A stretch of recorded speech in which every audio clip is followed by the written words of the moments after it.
होगी आपने होगी मंजूर होगी तो उसके बारे में आपने देखिए, अजमेर दरगाह हो या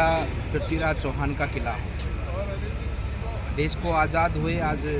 77 वर्ष से अधिक हो चुका है। लेकिन अभी भी कुछ स्थान ऐसे हमारे जो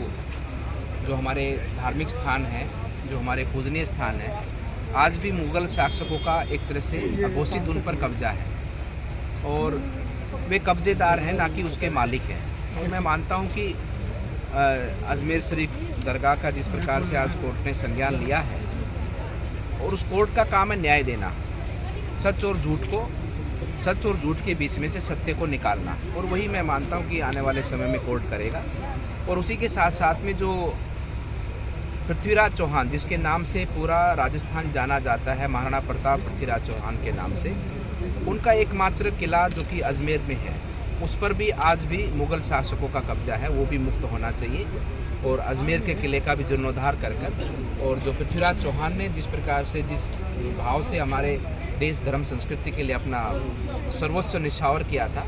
उसके बारे में हमारे युवा पीढ़ी को, हमारे आने वाले भविष्य को जानकारी मिलनी चाहिए और उस किले का अवलोकन हमारे लोग भी जाकर कर पाएँ, इस प्रकार की व्यवस्था हो और उस किले को भी मुक्त कराना चाहिए। और साथ ही साथ ऐसे कोई भी विषय हैं जो न्यायपालिका की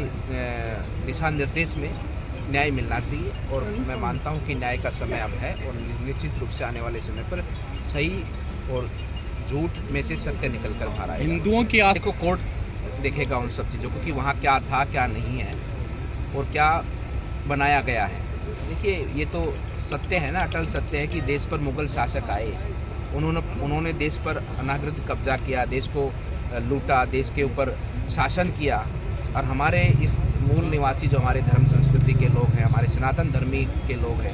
उनके ऊपर अत्याचार किए, उनको प्रताड़नाएँ झेलनी पड़ी।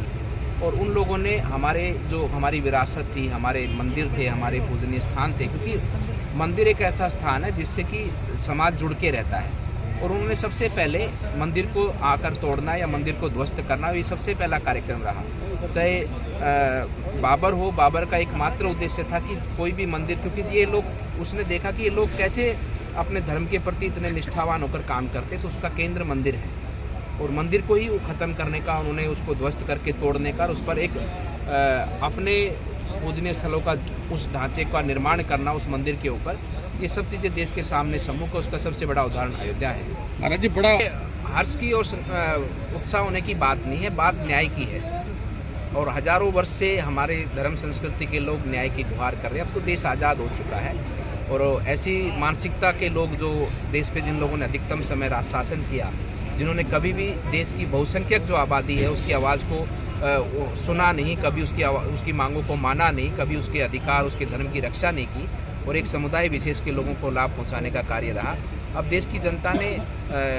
जो है कि न्याय के लिए ये व्यवस्था बनाई है, और न्यायपालिका के माध्यम से मिलेगा, तो इसमें हर्षोल्लास की बात नहीं, हम न्याय के लिए लड़ रहे हैं और हमको न्याय मिलना चाहिए। धन्यवाद।